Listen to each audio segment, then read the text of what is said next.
Halo teman-teman, balik lagi bersama Cak Odas Nonton. Kali ini Cak Odas akan merangkum sebuah alur cerita film yang berjudul Call of Heroes. Film ini menceritakan tentang perjuangan para rakyat kecil yang ditindas oleh para penguasa.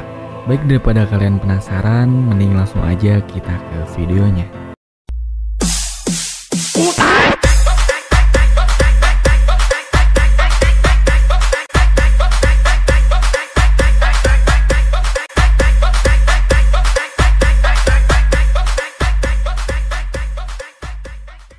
Cina terpecah belah menjadi wilayah utara dan selatan. Perang militer pun terjadi di mana-mana. Pasukan dari utara tampak lebih mendominasi. Mereka menjajah banyak kota dengan tradisi membuat kota itu hancur lebur, sehingga warganya memilih untuk pindah. Salah satunya adalah seorang guru bernama Bailin bersama para muridnya. Saat sedang singgah di kedai, mereka dikagetkan oleh aksi perampokan.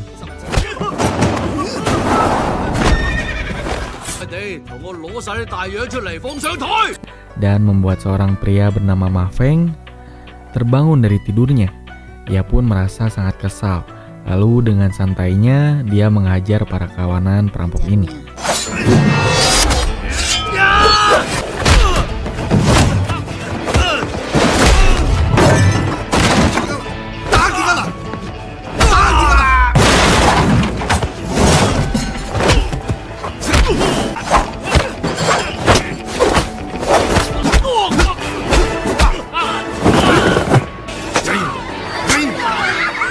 Setelah itu dia kembali melanjutkan perjalanannya.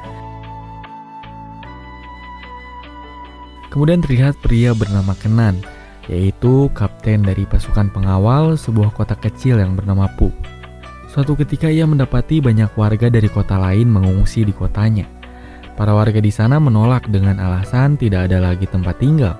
Namun sang kapten Kenan mampu menggerakkan hati warganya untuk mau menolong sesama. Kemudian rombongan Bailing pun datang untuk mengungsi dan kebetulan dia punya kakak sepupu di kota Pu. Lalu dia menceritakan kejadian di kotanya di mana ketika dia sedang mengajar di sekolah, tiba-tiba diserang oleh pasukan Cina Utara. Setelah itu datanglah rombongan bandit. Bandit ini menunggangi kuda ugal-ugalan, tidak punya izin dan bersikap nyolot.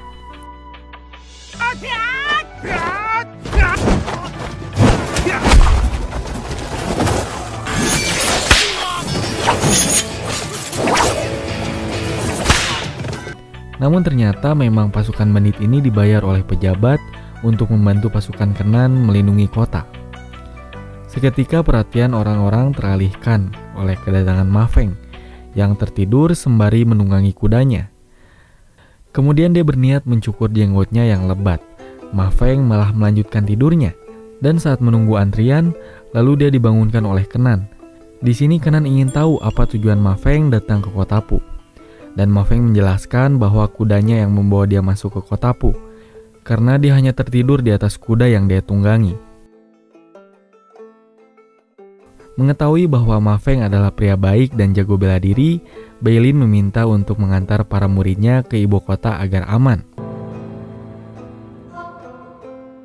Esok hari di mana sebelum matahari terbit, anak dari pemimpin pasukan Zhou, yaitu pasukan utara dari Cina, datang dengan songong dan meremehkan. Anak Zhou ini bernama Xiulun.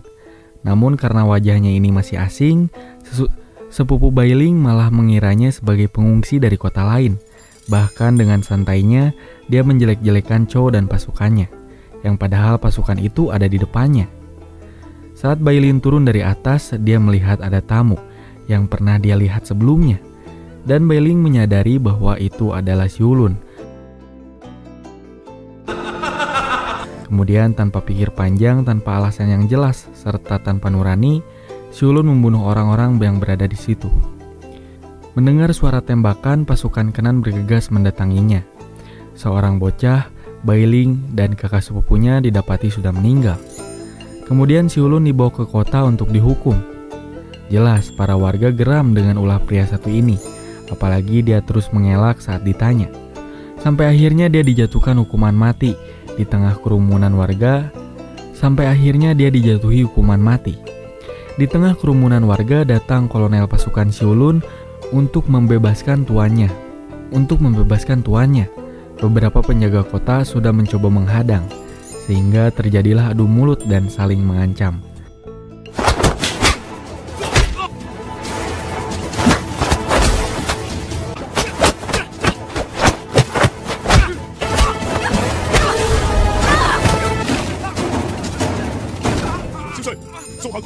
Entah apa yang direncanakan, dia malah menyuruh kolonelnya untuk pulang, dan si kolonel pun menuruti perintah tuannya. Terlihat Ma Feng seperti mengenali sosok kolonel yang bernama Sangi ini. Di sini si pejabat meminta kepada Kenan untuk membebaskan Siulun. Namun Kenan menolaknya dan meminta untuk mengurung Siulun sementara.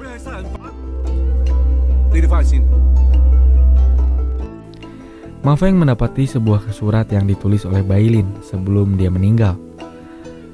Dia kembali memohon agar Ma Feng mau mengantarkan muridnya ke ibu kota untuk menjalankan hidup yang lebih layak. Kemudian Ma Feng menemui Kenan untuk meminta izin membawa murid Bailin ke ibu kota. Sembari dia memberitahu bahwa Sang Yi mempunyai kekuatan dan kekuasaan. Namun Kenan ini tidak takut dan tetap akan menghukum Siulun. Malam harinya beberapa bawahan Sang Yi memutuskan untuk menyelamatkan Siulun. Mereka pun terlibat pertarungan sengit dengan para penjaga kota.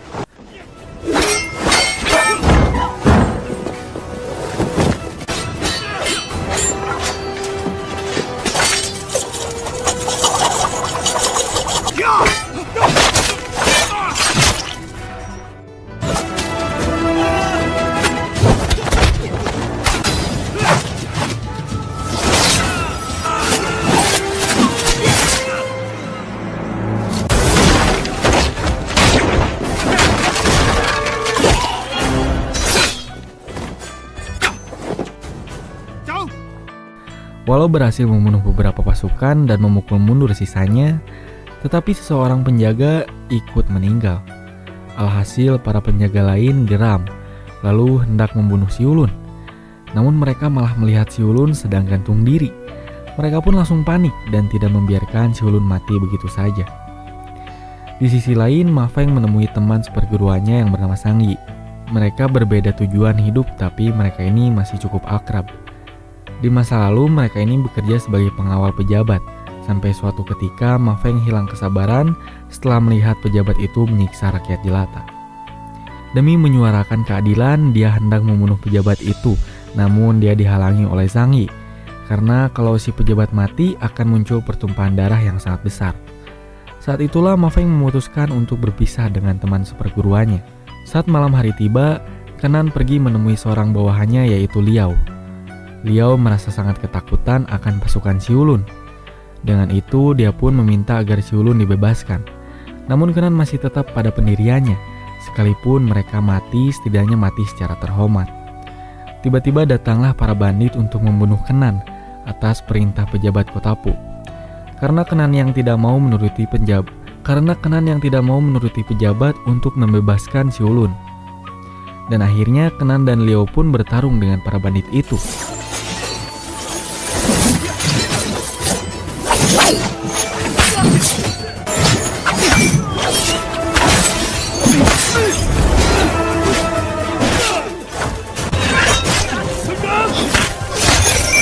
Di tengah perkelahian ini, Lao pun harus mati akibat terkena tusukan pedang milik Wei Hu. Mengetahui hal tersebut, Kenan langsung menghajar Wei Hu hingga mati.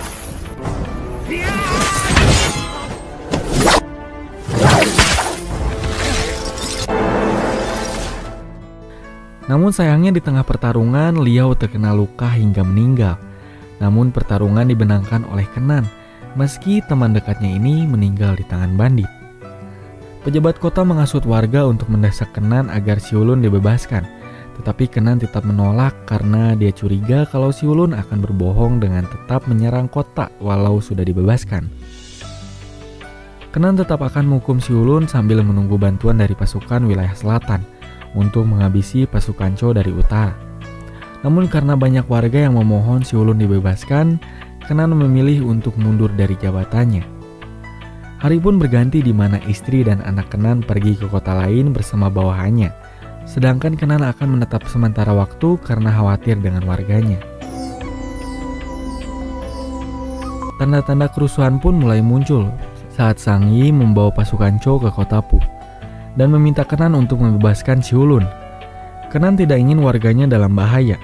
Akhirnya dia menyerahkan diri untuk ditahan. Dan setelah bebas, Xiulun membunuh pejabat kota.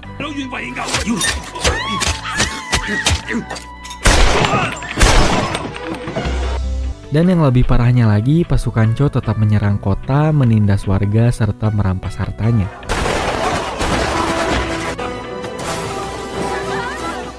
Walaupun sudah menyerahkan diri, Kenan tetap disiksa. Dan mereka menenggelamkan kepala Kenan. Beralih ke Ma Feng yang sudah sampai di tempat tujuan untuk mengantar para murid Bailin. Istri Kenan mendapatkan firasat buruk akan suaminya. Dia pun meminta anaknya untuk pergi duluan karena dia hendak kembali ke kota, tentunya dengan ditemani para bawahannya dan Ma Feng. Ma Feng merencanakan sesuatu. Dia berpura-pura akan memberi hadiah kepada Xiulun agar bisa berhadapan langsung dengannya. Sementara yang lain menyelinap ke gudang senjata dan berkoordinasi dengan koki di dapur. Para koki ini disuruh untuk mencampurkan obat racun ke dalam makanan para pasukan, sehingga mereka semua akan mules dan akan berebut kamar mandi. Ma Feng yang baru tiba langsung membebaskan Kenan. Kenan pun langsung terlibat pertarungan.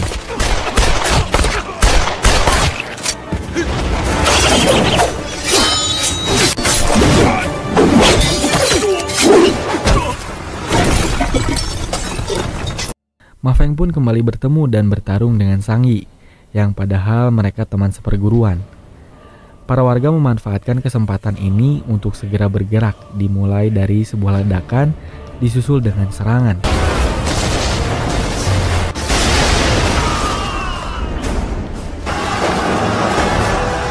Pertarungan pun semakin memanas.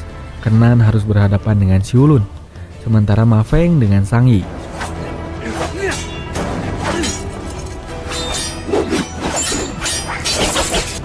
Mereka bertarung di tumpukan kendi, hingga pada saat kendi itu longsor, tak diduga ternyata Sang Yi mengorbankan nyawanya demi keselamatan Ma Feng.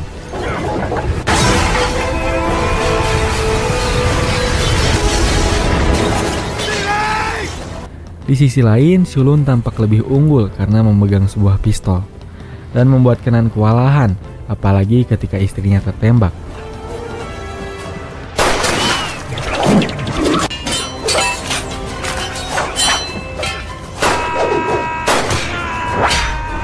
Kenan tak tinggal diam, dia lebih fokus dan menangkis tembakan dengan pedangnya. Dan dia pun mampu membalikan peluru itu sampai akhirnya Xiulun jatuh dari lantai atas.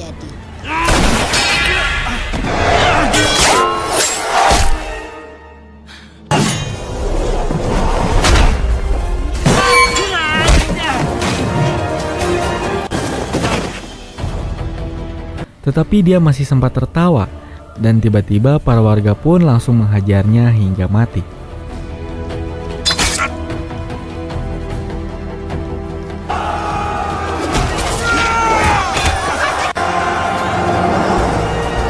Dan akhirnya kota Pu kembali bisa dikuasai oleh mereka. Dan mereka pun akhirnya bisa hidup dengan tenang. Sekian alur cerita film Call of Heroes. Terima kasih telah menonton video ini, semoga kalian sehat selalu. Cawadas pamit, assalamualaikum warahmatullahi wabarakatuh.